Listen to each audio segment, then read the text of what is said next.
অনেক মানুষ তাদের নিস্তেজ মুখের জন্য বিরক্ত, মানে মুখে কোনো উজ্জ্বলতা নেই, স্কিন কালো, স্কিন সবসময় ড্রাই হয়ে থাকে, তাই সবার সামনে গেলে কনফিডেন্স লো হয়ে যায়।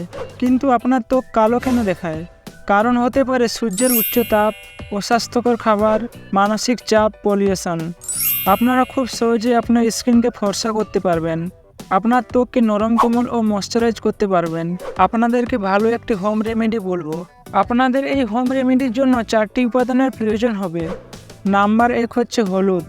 হলুদে কারকিউমিন, কার্বোহাইড্রেট, অপরিহার্য তেল, প্রোটিন থাকে, যা আপনার ত্বককে উজ্জ্বল করে, ত্বককে ময়েশ্চারাইজ করে, হাইপার পিগমেন্টেশন কমায়, ব্রণ সৃষ্টিকারী ব্যাকটেরিয়াকে মেরে ফেলে ও কালো দাগ কমাতে সাহায্য করে।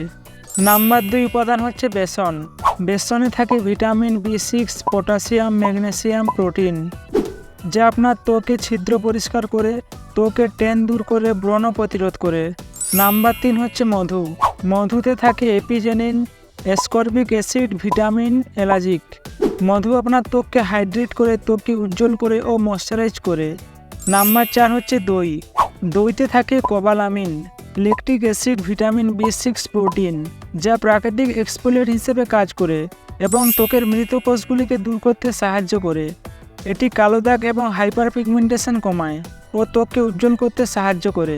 আপনারা 2 চামচ বেসন নিন এবং এতে 1 চামচ হলুদ গুঁড়ো, 1 চামচ মধু এবং 3 চামচ দই মিশিয়ে নিন। এই সমস্ত উপাদানগুলিকে একটি পাত্রে ভালোভাবে মিশিয়ে একটি মসৃণ পেস্ট তৈরি করুন। তারপর আপনার মুখে লাগিয়ে নিন। 15 থেকে 20 মিনিটের জন্য রাখুন, তারপর জল দিয়ে ধুয়ে ফেলুন। এটি সপ্তাহে 2 বার করতে পারেন। আপনার যদি অয়েলি স্কিন বা আপনার মুখে প্রচুর ব্রণ থাকে তাহলে সপ্তাহে 1 বার করুন। আপনারা এই হোম রেমেডিগুলো ব্যবহার করবেন, আপনারা অবশ্যই ভালো ফল পাবেন। এই ছিল আজকের ভিডিও। এইরকম বিউটি টিপসের জন্য চ্যানেলটিকে সাবস্ক্রাইব করুন। বাই।